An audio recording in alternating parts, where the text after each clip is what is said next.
Okay, my name's Andy Heath. I'm the media officer for Practical Action. Before I worked for Practical Action, I worked as a local journalist for about 5 years, for a daily newspaper in Coventry and also for a weekly newspaper in Birmingham. After that I worked for 5 years with the police, again working for their media department and working with local newspapers, local TV, local radio, trying to get them to help us with our media or our investigations. So I've been working with local media for about 10 years, and then I joined Practical Action, where I still work with local media a little bit, but I also work with national media. But I've got about 10 years experience of working with local media. So basically this is just going to be a quick rush through really, how to get local media coverage, or got a guide really. There's no right or wrong ways of getting media coverage.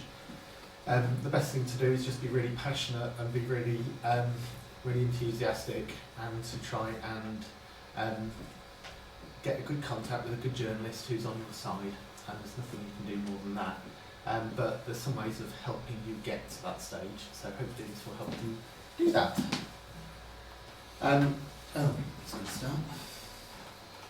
Okay, so just to give you a bit of the current context, local media has been absolutely splattered by the internet. Local newspapers are hemorrhaging journalists, they're hemorrhaging photographers, hemorrhaging news editors, which means that local journalists haven't got the time to go out on stories. They're desperate for good stories, which can be put on their plate, as we say, so email them with good stories.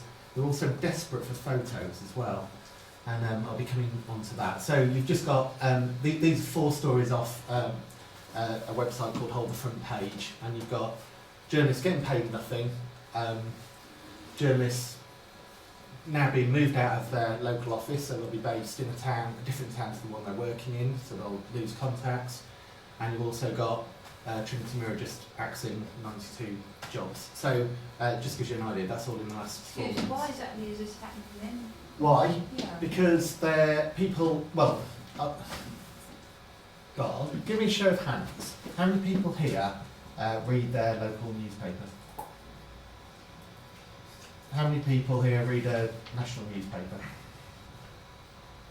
How many people here watch or listen to the news on the radio? That's everyone. Yeah. How many people get their news from the internet now? Everyone. That's except you. I get loads of papers. I don't like reading stuff on the screen. Yeah. I don't really listen to radio. You're very much in the minority, I'm afraid. And all of them have seen their circulations just go down incredibly quickly since the internet. Yeah. Yeah. Okay. So basically the internet's caused it, and also the proliferation of sort of news channels. People can get their news sort of 24 hours a day, when they want it, how they want it now.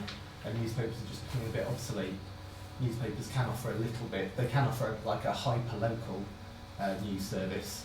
So you might be able to find out stuff, what's happening in your town or in your village very locally, you can't find elsewhere.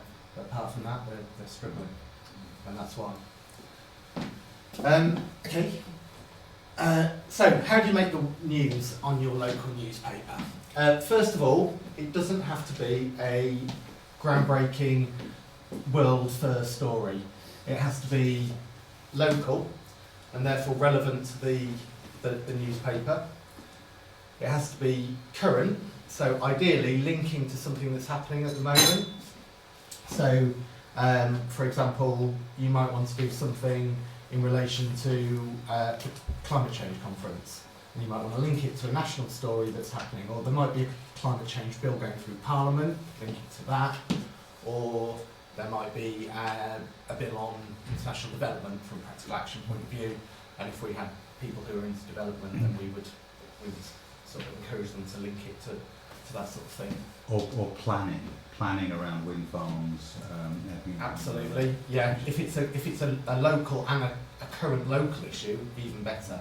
So yeah, if there is issues around wind farms locally, or if there's issues around a new power plant being built or anything like that, absolutely perfect. And lastly, make it as interesting as possible, really. If you can make it quirky, that can be in whichever way you feel best, and that's where it's really up to you to show your passion, to show how interested you are in the subject, to show your knowledge as well. So it might be that you might want to blacken up if there was a new power station being built nearby. You might want to have a walking windmill if there was a thing about wind farms. Just make it interesting. It can seem a little bit sort of trivialising the subject, but actually it makes it a little bit more fun to those people who aren't as passionate about the subject as you, and that can really engage journalists as well. I'm busting in, I'm sorry, but that is really important, because otherwise we do end up preaching to the choir if we don't reach beyond, if we don't make things fun, Absolutely. entertaining as well as interesting. Don't be afraid to entertain. And remember, you can engage a journalist, and that journalist may be on your side, the news editor might not be, and the editor might not be. So you've got to help that journalist tell the story again within the newspaper. Okay, so we're going to come on to a bit of writing skills, and after this I'm going to give you a little bit of an exercise to do. So first of all, what you would do is you would generally email, you'd phone up the paper, you'd say, hi, we're doing a campaign and we've got a bit of a protest happening on Saturday against blah blah blah. Is there anybody that I can send a press release to? And the press release is basically the way of first engaging the journalist. So they want to read it and know what's happening. But journalists, as we've said, they've got fewer journalists than ever. They're being asked to do just as much work as they were, more work than they were doing before, and they've got less and less time and fewer resources available to them. So they want to know what's happening really, really quickly. First of all, don't waffle. Use really simple language that they can understand and that they can actually put in an article that their readers will understand. Try to keep your sentences short and snappy. I always use a rule of not using, try to use a rule of not using more than 20 words in a sentence, certainly in the first 2 or 3 sentences. Think pub. We have a rule as journalists that you should always be able to sum up your story in the same amount of time that you would tell your friends about a story in the pub. So if you're going to go to the pub and you said, you wouldn't say, we're thinking of doing something for Climate Change Week, and your friends would turn off. You'd actually say, I've got a bloke who's going to be dressing up as a moving windmill to protest against this wind farm, or to promote the idea of wind farms. So the idea is that you'll just basically use very simple ideas and try and sum them up in the very first sentence of your press release. Basically, the entire story should be told in the first 20 words of that press release. Then afterwards, you can add a few additional facts in the next 2 or 3 sentences to add a bit of colour. We call it the triangle effect. So your story is in the first sentence, a bit more colour in the next 2 or 3. Then afterwards, you can illustrate the story with some colourful quotes that you can make up.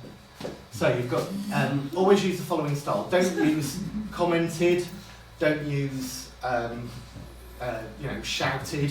Always say, Andrew Heath said. So it might be lead campaigner, Andrew Heath said, or Andrew Heath from Stop Climate Chaos said. And then we just make it as hard-hitting or as passionate as you are about that subject. Remember, it's your story, you know the right tone to use, and that's where you get a chance to add in some colour and some passion. Okay, so I'm not going to read that out. And then at the bottom, under your quotes, finish with your extra information. So where it is, how you can find more information, how you can campaign further. So it might be by emailing your MP, it might be emailing your councillor, and then what's happening, when and where. It should all be over really in about 12 to 15 sentences, and it shouldn't be more than 250 words. Because the journalist is so busy, they're not going to read it all. Anything more will be just ignored. Okay.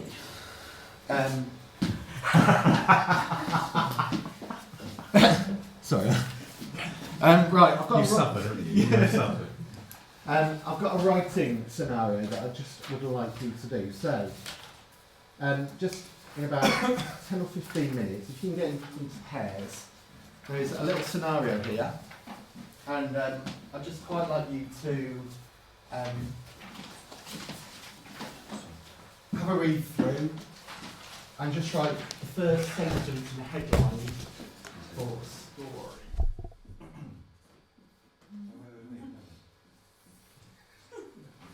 Okay.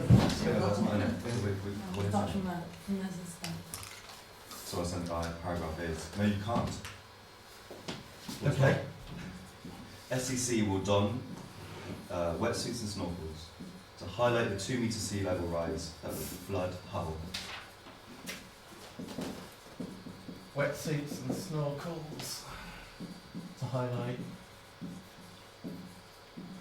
The 2 metre sea level rise would flood. We chose Hull to flood. Good city to choose. That's my university town.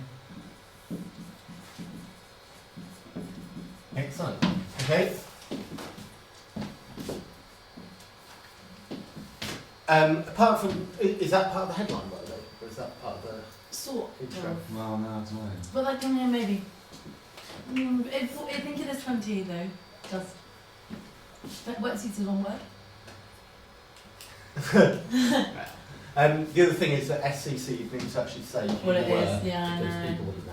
There we So, are. Maybe I'll email actually, that's excellent from the Stop Climate Chaos part, and I'd maybe leave out the no you can't, because that's quite confusing. If journalists sort of looked at that, they'd be sort of asking why you're asking a rhetorical question. But that's fine, that's really, really good. Pair here, can I ask what you read? The headline was "Snorkels at the ready!" exclamation mark.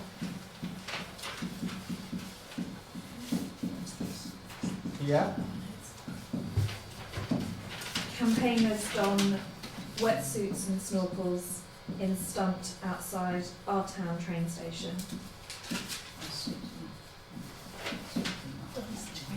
You want to hit on this?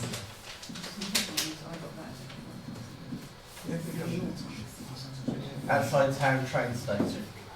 Our town, yeah, whatever.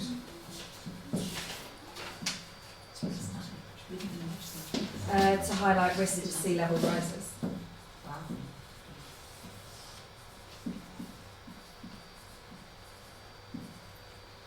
Sorry, I apologise for my writing.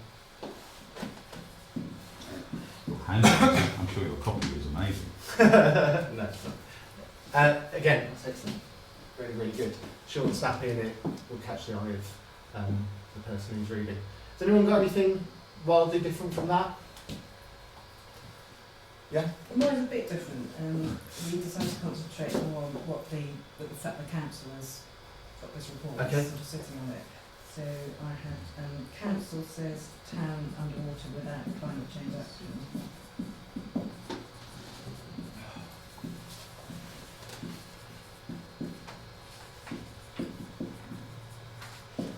Without climate change action? Yeah. Yeah.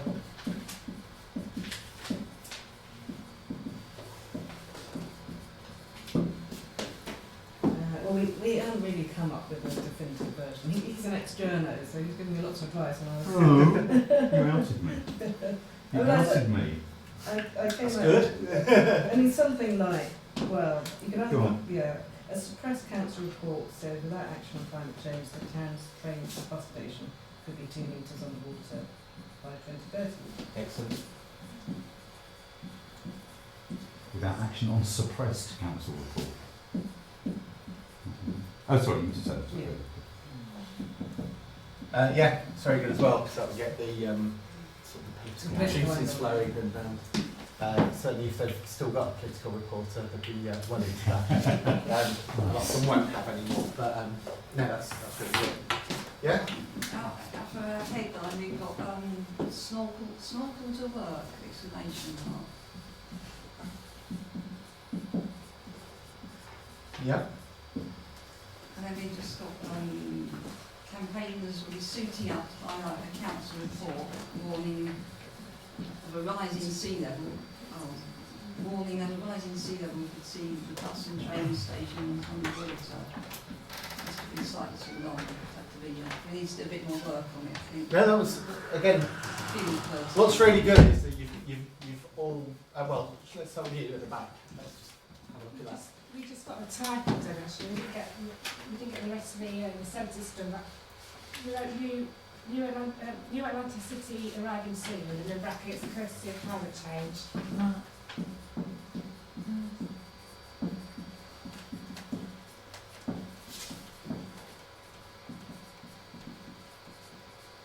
And then in brackets, courtesy of climate change.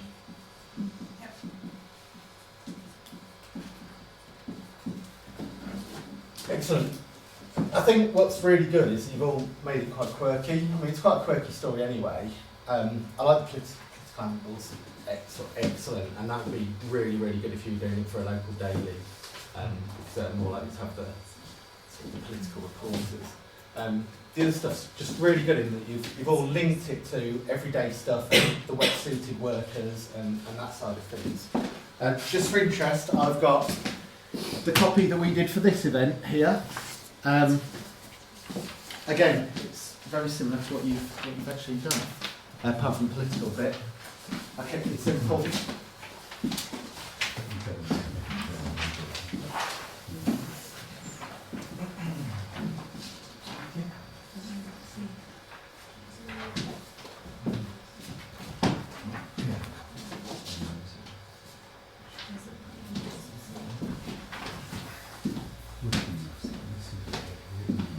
So again, actually, if you look what you've written, it's really quite similar. Again, we've put in the report in the second paragraph, so we've gone in trying to make it a bit more political there. We've actually, well, I was actually asked to put the event bit further up than I would normally do. I'd normally put that further down. And we've got the quotes in there in about the third, well, the foot would be the fourth paragraph. So that's the idea of the triangle. You've got the story or the eye-catching intro there to try and catch their interest. First three paragraphs giving you the whole story, and then you go into the sort of the extra information, the colourful quotes, and that side of things. Yeah. Ideally, I mean, this is two stories, Andy, isn't it? It is really, yeah. It's the preview, which is a story, Yeah. and then it's the visual story once the event happens. Absolutely. With And, photo. yeah, and we'll be going on to the photos afterwards. So yeah, that was actually what I sent them initially before we'd done a photo to try and get their interest and to try and talk me into sending a photographer as well. So you're welcome to keep that as an example if anybody would like it. So once you've sent that, send them the initial information. The important thing to do is to bring the journalist back and just ask them basically if they want to follow up the story. There's a few rules and regulations. As I said before, journalists are under increasing pressure. They've got pressure of time. They work on an increasing number of deadlines. May have 2 or 3 newspaper deadlines in a day. So you need to put yourself in their place when you phone them up. They may have just had a shouting act from their news desk. They may have just been like you were, struggling with an intro that's a bit difficult. They may have just got a call from somebody who's narked off with the last story they did. So just ask them first of all if it's convenient to talk. Say who you are. Is it convenient to talk now? Hopefully it will be. You can ask for their advice. Say, again, explain that you sent them that thing. Ask them how they think they could help. Are they interested in it? If they're not interested in it or they don't think it'll work, why not? How could you make it a little bit more interesting for them? Is there anything that you could do to actually improve the story, or is there anything that they'd be looking for the story? Can't say it. Be polite as well. I mean, even if they don't show interest this time, the fact you've made a connection with them and you're having a conversation with them, don't lose that contact. Journalists increasingly, as we said, because they're not from, a lot of them are working out not in the towns where they're actually reporting on, they're desperate for contacts. So actually, if you're polite, and you show them exactly that you know your subject, that you're interested, you're passionate, give them your phone number at the end. Don't burn the bridge, even if they're a little bit short with you or a little bit rude. Try and you be polite and just say, I'm always there for comment, I'm always there for, you know, if you're interested in, if you're doing a climate change story, feel free to come and talk to me. And be reasonably persistent. Don't pepper them with calls, but do follow up your initial press release, do follow up the second call maybe. If you're doing the protest or you're doing a campaign, obviously tell them beforehand, but still tell them afterwards that it's happened. Ask them if they'd like any more information about afterwards. Very often they might have a pressing story that week, but the next week might be slow. So do keep them on board. Right, pictures. Pictures are absolutely vital. Be prepared to take your own pictures. The daily newspaper I used to work at, when I was there, they had 8 photographers. Now they've got 1. Basically they get a lot of submitted photos and they will use them if they're good. They're so short of photos, the photo can make the story. So use it to illustrate your story. Look like you're passionate about your story in the photo. But don't do this. Don't have 50 people. You've got a sea of faces there. I'm sure they're all very passionate, but it doesn't really say a lot. We know it's about the development of our green belt. This geezer looks like he's bored. You just can't make out anybody there. You can just about make out that little girl. There's obviously a lot of people interested, but it doesn't really say a lot. And nothing puts off a news desk more than a sea of faces. Equally, don't do this. Unbelievably, this story made the Nationals. This guy is being sued by a police officer who fell over that curb. Okay. It's local paper covered it with this. He's not even looking at the camera. Again, that shows nothing. It illustrates nothing. He's not even looking at the camera. That's the basics. Make sure you're looking at the camera. And he doesn't look passionate either. I mean, he looks like he's just pointing out his new curb. So, equally, don't do that. Instead, try and do this. Use 2 or 3 people. Then you can name check them in the copy, in the caption.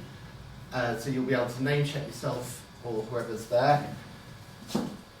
And there will be clear faces. Make sure you're looking at the camera and try and make it interesting. I really like this one. This is about a 1950s day that was happening in Coventry. But actually, that would have made it quite high up in the paper because it's a little bit quirky. And then I think that made it to page 3 because it's a little bit quirky and the picture is a bit different. I thought Coventry still wasn't in 1950. It looks like it is. Concrete jungle. The other thing is, so you've got to be prepared to take your own photos. So even if you're not a professional, just try and make sure you've got people looking at you. You've got whatever it is in the background. This illustrates the. This is one that the ones with Guardian did for this event actually. That's Nick in the background, and as you will see, we turned up with wetsuits and snorkels and stuff, and we actually got them to send their photographer. And this is what he came up with, which illustrates it quite nicely. You've got Nick, campaigner Nick, talking to a worker in a seat outside Putney station. That's the story, really. It's not huge on East Putney Station, if you don't mind me It's saying. not. No, I agree. There is another one they did which showed East Putney Station, but there was about 7 people in it, which I didn't like either, to be honest. So yeah, you would normally try and get at least an underground symbol in there. And that, you don't know it's Coventry, that's probably for the better, but you do know it's the 1950s, so that's that. And if you do, you may get this. And this is how they ran it in the Wandsworth Guardian. I'm not particularly keen on the picture, to be honest, but what we did get was we got a big long bit about practical action, stop climate chaos. We got when the training day was happening. got all the information we wanted, and we got a little bit of a promotion for ourselves in an area that actually will be hitting in a fundraising sense of the word. So that'd be really good to get people here to know about us. So it was a little bit of a bonus all round. That's pretty much it from me. I'm more than happy to answer any questions. If you want to contact me and ask me any questions in future, you're more than welcome to. My email address is andrew.heath@practicalaction.org.uk, and I'd always be happy to help. Where are you based, Andrew? In Rugby, near Rugby at Practical Action's headquarters.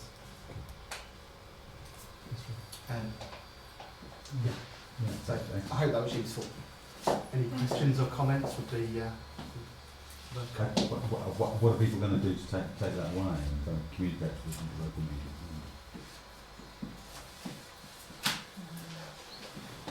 Can you think of how you might have particular instances? Well, I'm involved with a campaign to stop the building of a biofuel power station in Shoreham, and so far I wouldn't have a clue how to write a press release. I came on this workshop. Would that help? Would this help? Yeah, because I've been involved with street campaigning, but something like getting involved with press is not something I've even attempted before, so this has been really useful. So I'll now be able to liaise with other people and volunteer on things. I mean, I think it's useful if if you want to campaign against something, then obviously this is sort of what this is aimed at. But also, the befriending a journalist and becoming a contact for a journalist is actually really important as well. So if you wanted to say, look, I'm a local campaigner and I'm happy to talk about climate change issues or development issues, whatever your interest and expertise is, just give them a ring and just say, look, I work as a campaigner for Stop Climate Chaos, or whatever you do, whatever your passion is, and I'd always be happy to help. But they'll really, really appreciate the call. They're busy people, they want somebody who's on the end of the phone who can just add a different sort of a comment. And, at the very least do that. And you can find out their numbers just on the internet. You can literally just phone up, look at your local paper, there'll be a number for the news desk, just phone that number up and just say who you are and why you're calling. Well, then I'll give you contact details for news journalists. It might do, yeah. Some websites don't have the contact number for each individual journalist. If there's one journalist who you'd seen had run a story on a subject matter that you were particularly interested in, you can ask for him or her by name, and then they'll put you through. You can do it that way as well. I suppose, Sorry. you're not local though, I suppose. Well, I suppose you need you're to be local. I mean, for a local... representing an organisation which would have people in the area. Yeah, I mean, if you're phoning a local journalist, they will want you to be from that region or have a link to that region. So it might be that you work there, or you live there, or you're involved in a campaign that is actually affecting that area. With great respect, don't think just print. Absolutely. If you're going to go to trouble of putting press releases together, you want to throw them around across all media. Local is good, regional is good. I don't think you're going to say anything about TV or radio. Well, I mean, to be honest, your local BBC radio station and TV will potentially be interested. So again, that's all available on the website, BBC website, and contact details for them. And local radio stations, local commercial radio stations, absolutely desperate. They'll have like one journalist doing their entire news, absolutely desperate for stuff, and they'll use a 20-second sort of just words from you. They'll do it pre-record, so it won't be live. The BBC might ask you to do it live, but local commercial radio stations won't, and it's very, very simple. And again, if you make it easy for them in bite-sized chunks. And they'll rotate it. It'll be top of the hour, maybe several times Yeah. on radio. Yeah. So that's worth remembering, and ITV as well, the local ITV station. Again, they've been cut to smithereens, so they're always looking for stuff that's, again, very visual. So always think visual, which is why the photos, why the quirky angles are really sort of appealing to television and radio as well, really. Sorry, there was one other question? No, it's all right. Yep. Did you say there was a triangle method of writing press release? Did I miss that? Yeah, the triangle method is basically the top of the triangle, which is the first 3 paragraphs, should have the entire story. So that should be the very focused point. And then as you get lower, you get more chance to be less focused and more colourful. So that's where you add in your quotes. And then as you get to the bottom of the triangle, you add in all your extra information, really, anything of interest. Is there any evidence that, I mean, I've been out of journalism since 1987, but I mean, blogging and social media, and well, blogging, particularly blogging, are local news desks and picking up stuff off blogs, off community group websites, transition down websites, things like that? Not enormously, because they're under so Yeah. much pressure. They're still using the traditional ways of getting the information, which is generally It's released both. from emails, press releases emailed to them. Having said that, if you become a really good contact for them and offer to write them a blog or to write a blog, they may actually link to it from their website, which would be a great way in. That's another way of looking at it. Yeah. I work at Friends of the Earth with supporting some of our local groups and things like this as well, and one of the things that comes up occasionally is that you'll get a local newspaper who just aren't interested in green issues at all, and despite the fact that the local group's doing everything they can to get the media story, they're just not covering it because they're unfortunately on some occasions biased. And I wondered if one thing that some of our groups have used to some success is writing letters to the local editor in the paper, and what your thoughts and advice were on that. Well, again, make them short and snappy. They will generally run them, again, because the volume of letters they're getting now is much smaller than it used to be because their readership's gone down. But they ought to try radio. I would strongly recommend them doing that, and the BBC especially, because the BBC are quite, their mandate, of course, is to be balanced, so they will be interested in things. But I would say to them, make it visually appealing. Make photos interesting. Make sure they follow that photo rule. And as soon as you do that, as soon as the news desk see a good photo, they will say, "Oh, can we get this in anyway?" And that's a really good way of attracting news desks to a story. And it may not be that they're biased necessarily, but it may be that they're just not pushing the right buttons, or they haven't found the right journalist to sell in as well. I'd say work that contact with the journalist as well. Ask them if they've got anybody who deals with green issues. Phone up, ask if there's a journalist who deals with the environment, or try it that way. I'd endorse that. I used to work on local paper in Swindon. 2 titles, and the Gazette and Herald, the county-wide weekly, had an extremely kind of reactionary editor in the 80s on anything to do with environmentalism. And we saw time and time again the other media, TV and radio, were beating us to environmental stories for exactly that reason. And eventually John Mayhew relented, and he said, we will run kind of stories about it's very early days of solar. So you use the competition between the media, which is why you need to be communicating with every single available media outlet you can. And it's very easy to find contacts for all the reasons Andy said. Use the multiplicity of media. So I think from a campaigning perspective, I've always understood that local papers are incredibly important because that's what your local MP reads. Yes. So if you want to influence your absolutely. MP, Yeah. and your local councillors as well, then getting it in the local media is what to pay attention to. Yeah. And the letters to editor page, if you put something in there that's a little bit controversial, you can get a running debate over several weeks with people coming in. And if you want to criticise a particular individual or company or whatever, that's a really good way of doing it, because you will get a reaction from them, almost certainly. So that is an excellent way of starting a debate. But of course, it's not not read by the number of people. The letters don't tend to be read by the same number of people as so that the articles are.